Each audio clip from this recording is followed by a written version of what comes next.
আজকে দুপুরে রান্না হচ্ছে এই দেখুন, মুড়ি ঘন্ট বসালাম। এখন জিরে ফোড়ন দিয়ে আর শুকনো লঙ্কা তেজপাতা ফোড়ন দিয়ে আলুটা ভাজছি। এই যে আদা জিরে বাটা, টমেটো, ধনের গুঁড়ো, জিরের গুঁড়ো দিয়েছি, আর কিছু না। আর এই যে মাছ ভেজে রেখেছি, আর এই যে গোবিন্দভোগের চাল ভেজে রেখেছি। তারপর আলুটা ভাজা হয়ে গেল।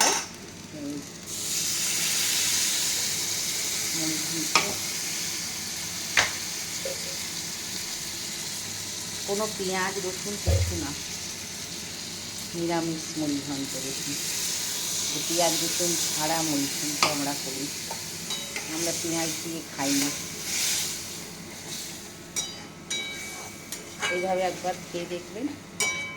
না হওয়ার সময় ঘি গরম মশলা দিয়ে দেবেন। মশলাটা কষানো হবে।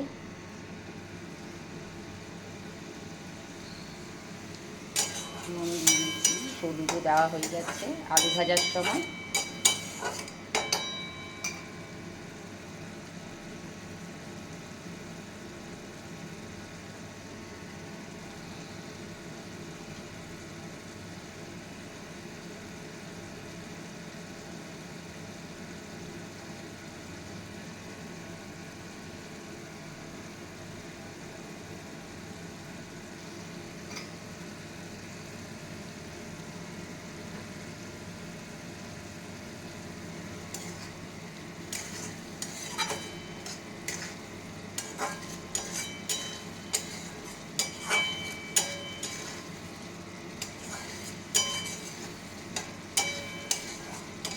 কাঁচা লঙ্কায় পেস্ট করেছি, রঙের জন্য একটু কাশ্মীরি লঙ্কা দিয়েছি।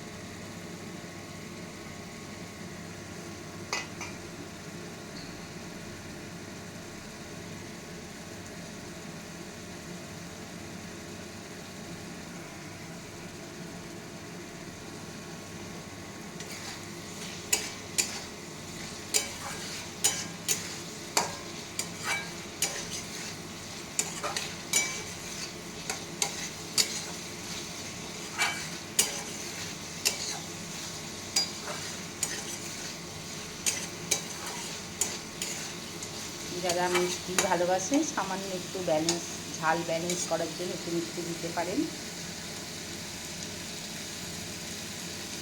আমি দিই না, যেহেতু আমরা ঝাল ভালোবাসি।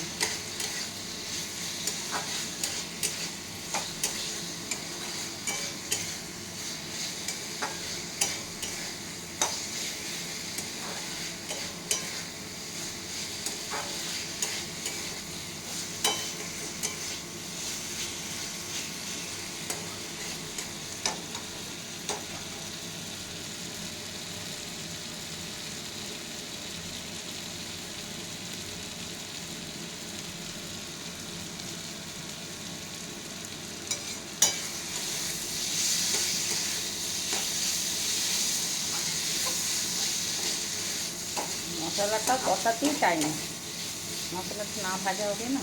টমেটো দেওয়া আছে, একটু কাঁচা টমেটোর গন্ধ বেরোবে। যত সাপলামেন তত ভালো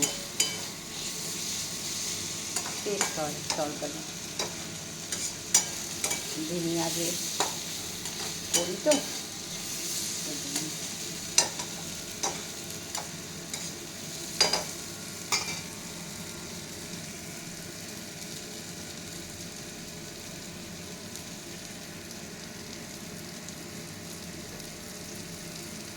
মাছের মাথাগুলো দিয়ে দিচ্ছি, কাতলা মাছের মাথা।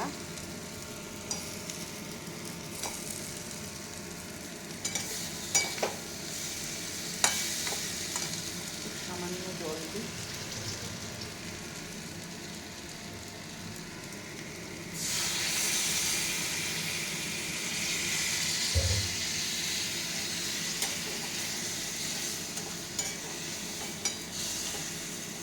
মাছের সাথে একটু কষানো হবে।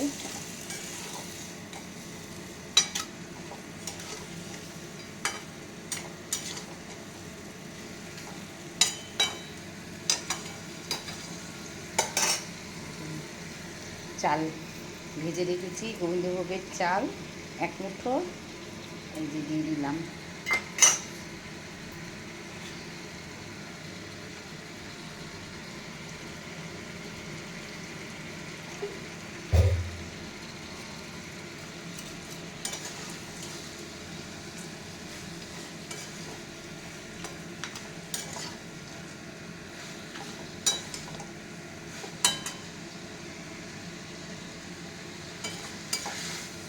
এই মুড়িঘণ্ট ঠিকমতো রান্না হলে 1 ভাত খাওয়া হয়ে যায়, আর কিছু লাগে না। কিন্তু পেঁয়াজ রসুন দিয়ে ভালো লাগবে না। আর যারা পেঁয়াজ রসুন ভালোবাসেন করেন, তাদের ব্যাপার আলাদা। কিন্তু আমার মা কোনোদিন পেঁয়াজ রসুন দিয়ে মুড়িঘণ্ট করেনি, আমরাও করি না। আর চালটাও যে খুব বেশি দেবেন তাও না।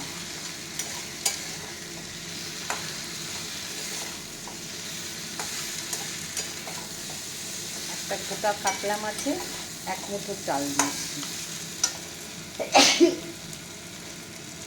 বাবা,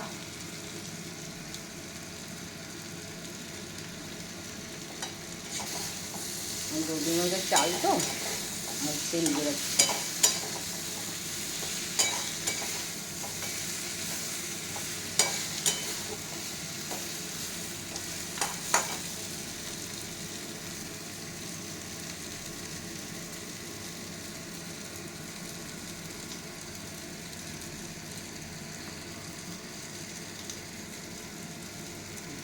জল দিয়ে দিলাম,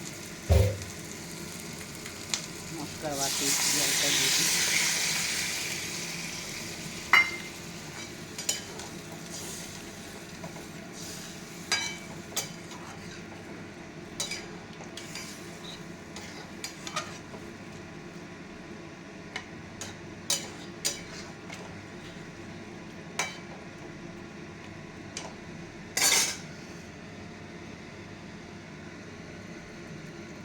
জল লাগবে, মাছটা সেদ্ধ হবে।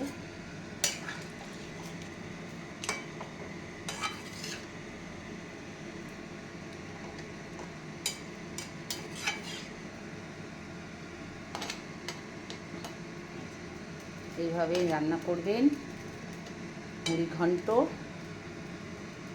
পেঁয়াজ রসুন দিয়ে করবেন না, যারা করেন একবার এরকমভাবে রান্না করে খেয়ে দেখবেন। আর নামাবার সময় একটু ঘি, গরম মশলা দিয়ে দেবেন, একটু রস রস রাখবেন, কেন চাল তো টেনে নেবে।